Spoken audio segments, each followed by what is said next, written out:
মোহাম্মদ নাইম আপনি লিখেছেন, আমি আগে রোজা তেমন একটা রাখতাম না, এখন রাখি। আগে যেগুলো রাখিনি তার কি করা উচিত? আগে যেগুলো রাখেনি সেগুলো এখন রেখে দিবেন। কয়টা হয়েছে আনুমানিক একটা অঙ্ক হিসাব করে বের করে সপ্তাহে একটা, দুইটা, চারটা, যে যতটুকু পারেন রেখে রেখে আপনি আস্তে আস্তে সেগুলো শেষ করবেন। শারমিন আক্তার আপনি লিখেছেন, রোজা রাখা অবস্থায় কি মুখে স্নো পাউডার ব্যবহার করা যাবে? যাবে, কোনো অসুবিধা নেই, কারণ রোজার কোনো ক্ষতি হবে না। তবে আপনার ঠোঁট হয়ে এটা যেন মুখে না যায় সেটা যেন আপনি চেষ্টা করবেন। এমনি মিজানুর রহমান মিজান লিখেছেন, রমজান মাসে তাহাজ্জুদ নামাজের আগে বিদের সালাত আদায় করা যাবে কিনা? সর্বাবস্থায় বিতির নামাজ সর্বশেষে পড়তে হবে। আপনি তারাবির পরে যদি রাতে তাহাজ্জুদে আরো কিছু নামাজ পড়বেন আপনার ইচ্ছা থাকে, তাহলে সেক্ষেত্রে আপনি শেষে বিতির পড়বেন। জাকিয়া হোসেন আপনি লিখেছেন, একজন নারী কতটুকু স্বর্ণ ব্যবহার করতে পারবেন আর কতটুকু হলে যাকাত দিতে হবে? দেখুন, ব্যবহারের স্বর্ণে যাকাত দিতে হবে, এটাই অধিকতর শক্তিশালী মত। যদি অনেক উলামা ইকরাম বলেছেন ব্যবহারের স্বর্ণে যাকাত দিতে হবে না। অতএব আপনি কতটুকু স্বর্ণ ব্যবহার করছেন এটা ইস্যু নয়। আপনি যতটুকু স্বর্ণ ব্যবহার করছেন এটা নেশাবে পড়ছে কিনা, নেশাবে পড়লে আপনাকে যাকাত দিতে হবে, সেটা কম হোক আর বেশি হোক, যদি নেশাবে হয় আপনাকে যাকাত দিতে হবে। বোরহানুদ্দিন আপনি লিখেছেন, রোজার নিয়ত কি মুখেই করা লাগবে? না, নিয়ত মানে ইচ্ছা করা, এটা অন্তরের বিষয়। আপনি অন্তরে রোজা রাখছেন, আপনার সেই ইচ্ছা আছে, আপনি জানেন আপনি রোজা রাখছেন, এটাই যথেষ্ট, এটাই মনোনিয়ত। শিমু খান আপনি লিখেছেন, জাকাতের টাকা দিয়ে কি এতিমখানা এতিমদের ইফতার করানো যাবে? ইফতার করানোটা তখন জায়েজ হবে যখন ইফতার করার কোনো ব্যবস্থা গরিবের নাই, তখন আপনি জাকাতের টাকা দিয়ে সে অ্যারেঞ্জ করলেন। মূলত জাকাতের টাকা তাদেরকে দিয়ে দিবেন, তাদের প্রয়োজন অনুযায়ী খরচ করবে। আপনি নিজে আইটেম ফিক্স করে দিবেন না যে জাকাতের টাকা দিয়ে তুমি এটাই করো। অনেকে হয়তো মনে করেন যে এটা আমি ইফতার করালাম, এটা একটা মানে দৃশ্যমান কিছু হলো, তাহলে সেক্ষেত্রে তো এটি রিয়া হয়ে গেল, লৌকিকতা হলো, এটি তো গুনাহের কারণ হতে পারে বরং। অতএব এই বিষয়ে আমাদের সাবধান থাকতে হবে। এরপরে আয়েশা সিদ্দিকা লিখেছেন, সাহরির সময় থাকতে ফজরের নামাজ পড়া যাবে কিনা?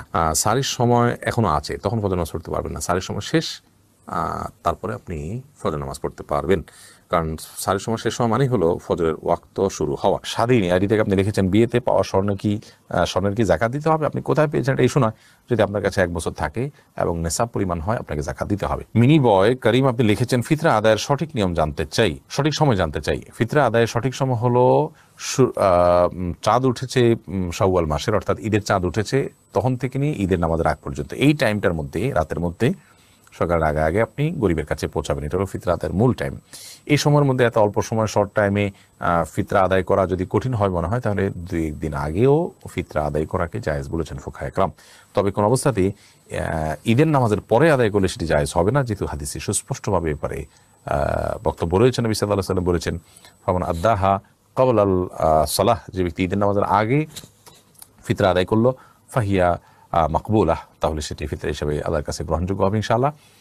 আর ওয়ামান আদ্দাহা বাদা সালাহ, যে ব্যক্তি ঈদের পরে আদায় করবে, ঈদের নামাজের পরে, ফাহিয়া সাদাকাত মিনাস সাদাকাত, তাহলে সেটা অন্য 10টা সাদকার মতো একটা সাদকা বা দান হবে, এটা কোনো ফিতরা হিসাবে বিবেচিত হবে না। এর পরের প্রশ্ন হলো, সানজি ইসলাম শশী আপনি লিখেছেন, রোজা রেখে তরকারির লবণ টেস্ট করে থুতু ফেলে দিলে কি রোজা ভঙ্গ হয়ে যাবে? না বোন, এর কারণে রোজা ভঙ্গ হবে না। আপনি টেস্ট করার জন্য জিহ্বার আগায় 1-2 ফোঁটা আপনি ঝোল নিলেন, এরপর এটাকে থুতুর সাথে আপনি ফেলে দিলেন, পরিষ্কার করে ফেললেন, তাতে ইনশাআল্লাহ আপনার রোজা ভঙ্গ হবে না।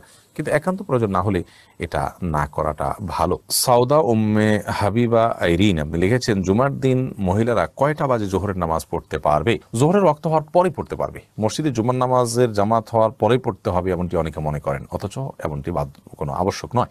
আপনি চাইলে জুমার নামাজের আগেও, অর্থাৎ ওয়াক্ত হয়ে গেছে জোহরের 12টা 1 মিনিটে, আজকে জোহর ওয়াক্ত হয়ে গেছে, এরপর থেকে আপনি বাসায় জোহর পড়তে পারেন। সাবিকুর নাহার আপনি লিখেছেন, আমার চোখে ব্যথার কারণে চোখে পানি দেই, এতে রোজা ভাঙার সম্ভাবনা আছে কিনা? জি না, চোখে আপনি পানি দিলে তার চোখের ভিতরে প্রবেশ করছে না, রোজা ভাঙবে না। এমনি সাব্বির মোল্লা আপনি লিখেছেন, শরীরে রক্ত বের হলে কি রোজা ভাঙা হবে? শরীরে রক্ত যদি বের হয় তাহলে এর ফলে রোজা ভাঙা হবে না, এর তো ওযু